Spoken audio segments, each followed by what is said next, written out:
नमस्कार साथियों, आज की इस क्लास में हम लोग जो है उत्तर प्रदेश पुलिस कांस्टेबल के री एग्ज़ाम के लिए जो है जीके जीएस का प्रैक्टिस सेट नंबर जो है 3 इस क्लास में पढ़ने वाले हैं। तो चलिए करते हैं क्लास की शुरुआत। सबसे पहला प्रश्न है, गंगा नदी उत्तर प्रदेश में किस जनपद से प्रवेश करती है? तो इसका राइट आंसर है बिजनौर। ऑप्शन नंबर ए इस क्वेश्चन का करेक्ट आंसर। उत्तर प्रदेश में जो है जो गंगा नदी है वो बिजनौर जिले में सबसे पहले प्रवेश करती है। अगला दूसरा प्रश्न है, विजय सागर पक्षी विहार निम्नलिखित में से उत्तर प्रदेश के किस स्थान पर स्थित है? तो देखिए जो विजय सागर पक्षी विहार है ये स्थित है महोबा जिले में।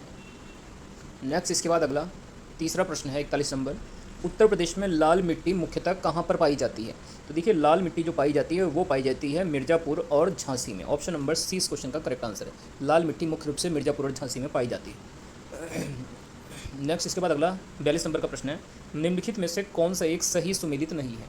तो देखिए लखीमपुर खीरी अधिकतम भौगोलिक क्षेत्रफल, तो ये कथन सही दिया गया है यहाँ पे। सोनभद्र जिला अधिकतम वन आच्छादित क्षेत्रफल, ये भी यहाँ पर सही दिया गया है। तीसरा है जो है सीतापुर न्यूनतम भौगोलिक क्षेत्रफल, ये देखिए यहाँ पर गलत होगा। इसके बाद चौथा है संत रविदास नगर न्यूनतम वन आच्छादित क्षेत्रफल, ये भी यहाँ पर सही दिया गया। तो इसका जो राइट आंसर है वो है ऑप्शन नंबर जो है सी। अगला प्रश्न है क्वेश्चन नंबर 43, उत्तर प्रदेश सरकार ने किस ऐतिहासिक स्मारक से जो है जुड़वा मछली का राज चिन्ह अंगीकार किया है? तो देखिए जो जुड़वा मछली का राज चिन्ह उत्तर प्रदेश सरकार ने अंगीकार किया है वो किया है रूमी दरवाज़ा। ये रूमी दरवाज़ा कहाँ पर स्थित है? तो ये स्थित है लखनऊ। अगला प्रश्न है क्वेश्चन नंबर 44, जून 2023 में किस राज्य में प्रसिद्ध बिहू कू महोत्सव मनाया गया है? तो देखिए जून 2023 में जो है बिहू कू महोत्सव मनाया गया है, ये मनाया गया है जो है अरुणाचल प्रदेश में। ऑप्शन नंबर सी इस क्वेश्चन का करेक्ट आंसर। नेक्स्ट इसके बाद अगला प्रश्न है क्वेश्चन नंबर 45, किस देश के लिए स्पेस एक्स ने सतरिया फर्स्ट नामक संचार उपग्रह को लॉन्च किया है? तो ये देश है इंडोनेशिया। इंडोनेशिया के लिए जो है सतरिया फर्स्ट नाम से एक उपग्रह को संचार उपग्रह के स्पेस एक्स कंपनी ने जो है लॉन्च किया है। नेक्स्ट क्वेश्चन नंबर 46 है, जून 2023 में कौन सा railway station eat right railway station प्रमाण पत्र से सम्मानित होने वाला पूर्वोत्तर रेलवे का पहला स्टेशन बना है? तो देखिए पूर्वोत्तर रेलवे का पहला ईट राइट स्टेशन बना है Guwahati railway station. Option number C इस क्वेश्चन का करेक्ट आंसर होगा। नेक्स्ट इसके बाद अगला प्रश्न है क्वेश्चन नंबर 47, चीन भारत सीमा विवाद, भारत और चीन के बीच में एक युद्ध था जो किस वर्ष हुआ था? तो देखिए चीन और भारत के बीच में जो युद्ध लड़ा गया था वो लड़ा गया था 1972 में, 1962। अगला प्रश्न है क्वेश्चन नंबर 48, हर्यक वंश से मगध के पहले शासक कौन थे? तो ये थे जो है बिंबिसार। हर्यक वंश के संस्थापक भी थे ये बिंबिसार। नेक्स्ट इसके बाद अगला प्रश्न है, अलाउद्दीन खिलजी के शासनकाल में निम्नलिखित में से कौन राज्यपाल था? तो देखिए अलाउद्दीन खिलजी के जो शासनकाल था उसमें जो राज्यपाल थे वो थे Ghiyasuddin Tughlaq. Option number C इस क्वेश्चन का करेक्ट आंसर। अगला 50 नंबर का प्रश्न है, निम्नलिखित में से किस वर्ष में भारत में ब्रिटिश औपनिवेश सरकार द्वारा मॉन्टफोर्ट सुधार रिपोर्ट प्रस्तुत किया गया था? तो देखिए जो मॉन्टफोर्ट सुधार रिपोर्ट प्रस्तुत किया गया था ये प्रस्तुत किया गया था 1918 में। ऑप्शन नंबर सी इस क्वेश्चन का करेक्ट आंसर। अगला प्रश्न है, 1932 में पूना पैक्ट महात्मा गांधी और किसके बीच में एक समझौता था? तो देखिए जो पूना पैक्ट हुआ था गांधी जी और अंबेडकर जी के बीच में हुआ था। तो भीमराव अंबेडकर यानी बी आर अम्बेडकर इसका राइट आंसर होगा।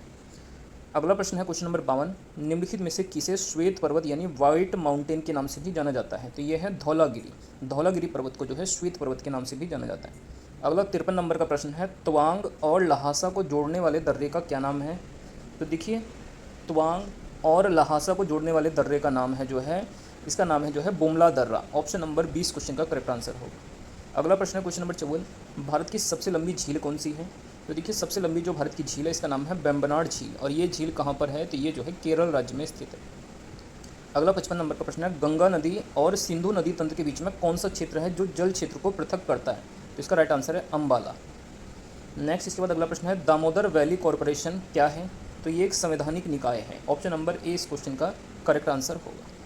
नेक्स्ट इसके बाद अगला प्रश्न है, संविधान सभा का 10वां अधिवेशन कब आयोजित किया गया था? तो देखिए संविधान सभा का जो 10वां अधिवेशन है ये आयोजित किया गया था 6 से 17 अक्टूबर 1949 के बीच। नेक्स्ट क्वेश्चन नंबर 58 है, भारतीय संविधान का अनुच्छेद 48 है जिसमें पर्यावरण का संरक्षण और सुधार एवं वन्य जीवन की सुरक्षा, ये किससे संबंधित है? तो देखिए इसका संबंध है राज्य के नीति निर्देशक तत्वों से। तो इसका जो राइट आंसर है वो है राज्य के नीति निर्देशक सिद्धांत। नेक्स्ट इसके बाद 59 नंबर का प्रश्न है, लोकसभा में किसी विशेष दिन पर चर्चा के लिए स्वीकृत मौखिक उत्तरों के लिए तारांकित प्रश्नों की अधिकतम संख्या कितनी होती है? तो इसकी संख्या होती है 20। क्वेश्चन नंबर 60 है, विधान परिषद की सदस्यता के लिए न्यूनतम आयु कितनी सीमा है? तो विधान परिषद का सदस्य बनने के लिए न्यूनतम आयु जो है 30 वर्ष होनी चाहिए, जबकि ये 25 वर्ष जो है विधान परिषद का सदस्य बनने की जो है विधानसभा का सदस्य बनने की न्यूनतम आयु सीमा होती है। अगला प्रश्न 61, संविधान में निम्नलिखित में से किसके बारे में उपबंध नहीं है? तो ये है योजना आयोग यानी प्लानिंग कमीशन के बारे में। 62 नंबर का प्रश्न है, भारत के संविधान में किस संशोधन ने जो है टैक्सेस ऑन सर्विसेज नामक संघ सूची में एक नया विषय जोड़ा था? तो ये संशोधन था 88वां संशोधन। अगला 63 नंबर का प्रश्न है, नियंत्रक एवं महालेखा परीक्षक प्राथमिक रूप से संसद की निम्नलिखित में से किस समिति से जुड़ा होता है? तो देखिए, जो नियंत्रक एवं महालेखा परीक्षक जिसको CAG या कंट्रोलर ऑडिटर जनरल बोलते हैं, ये जुड़ा होता है लोक लेखा समिति से। अगला 64 नंबर का प्रश्न है, छोटे किसान और मौसमी मजदूर जैसे लोग जो नियमित रूप से गरीबी दायरे के अंदर और बाहर होते हैं, उन्हें किस रूप में वर्गीकृत किया जाता है? तो उन्हें कहा जाता है विलोडन गरीब। अगला 65 नंबर का प्रश्न है, वह दर जिस पर RBI वाणिज्यिक बैंकों को अल्प अवधि के लिए उधार देता है उसको क्या कहते हैं? तो उसको कहते हैं रेपो दर। अगला प्रश्न है, बैंक वाणिज्यिक बैंकों का राष्ट्रीयकरण कब हुआ था? तो देखिए, जो बड़े वाणिज्यिक बैंक हैं इनका जो राष्ट्रीयकरण हुआ था ये हुआ था 1969 में। और कितने बैंकों का हुआ था? 14 बैंकों का हुआ था। अगला प्रश्न है, भारत में सार्वजनिक वितरण प्रणाली PDS के बारे में असत्य कथन को पहचानना है। तो इसमें से जो असत्य कथन है, देश में PDS को जो है 2007 में बंद कर दिया गया, ये जो है असत्य होगा। अगला प्रश्न है 68 नंबर, PMJY का पूर्ण रूप क्या है? तो इसका पूरा नाम है प्रधानमंत्री ग्रामोदय योजना। नेक्स्ट 69 नंबर का प्रश्न है, 12वीं पंचवर्षीय योजना का कार्यकाल क्या है? तो ये योजना थी 2012 से लेकर 2017 और ये अंतिम पंचवर्षीय योजना थी, लास्ट पंचवर्षीय योजना थी। अगला प्रश्न है क्वेश्चन नंबर 70, प्रसिद्ध संपादक, कवित्री, विदुषी और लेखिका इंदिरा गोस्वामी को कौन सी भाषा के लिए ज्ञानपीठ पुरस्कार मिला था? तो इनको मिला था असमिया भाषा के लिए। क्वेश्चन नंबर 71 है, डकवर्थ लुईस स्टर्न विधि निम्नलिखित में से किस खेल से संबंधित है? तो देखिए, जो डकवर्थ लुईस प्रणाली है ये संबंधित है क्रिकेट से। नेक्स्ट 72 नंबर का प्रश्न है, लघु गुणक का आविष्कार किसने किया था? तो देखिए, जो लघु गुणक है इसका आविष्कार किया गया था लैरी पेज के द्वारा। ऑप्शन नंबर 20 क्वेश्चन का। नेक्स्ट 73 नंबर का प्रश्न है, विश्व की मुद्राओं के संदर्भ में निम्नलिखित में से कौन सा युग्म सही ढंग से मेल खाता है? तो देखिए, रूस की येन गलत दिया है, जापान की मुद्रा येन है, भूटान की पैसो भी गलत है, चीन की रूबल भी गलत है, रूबल तो रूस की है, म्यांमार का क्यात ये यहाँ पर जो है सही ऑप्शन है। अगला प्रश्न 74, ऑस्ट्रेलिया की राजधानी क्या है? तो ये जो है वियना जो है ऑस्ट्रिया की राजधानी है। और अंतिम प्रश्न है, सिस्मोमीटर का आविष्कार जो है किसने किया था? तो ये किया था जो है लुइगी पल्मीरी ने। और ये जो है भूकंप का पता लगाने का जो है एक यंत्र होता है सिस्मोमीटर। तो दोस्तों, ये हमारी आज की इंपॉर्टेंट क्लास थी। आप लोगों को ये क्लास कैसी लगी कमेंट करके जरूर बताइए। बाकी वीडियो अच्छी लगी हो तो वीडियो को जरूर से लाइक करें, शेयर करें, चैनल पर नए हैं तो इसको सब्सक्राइब करें।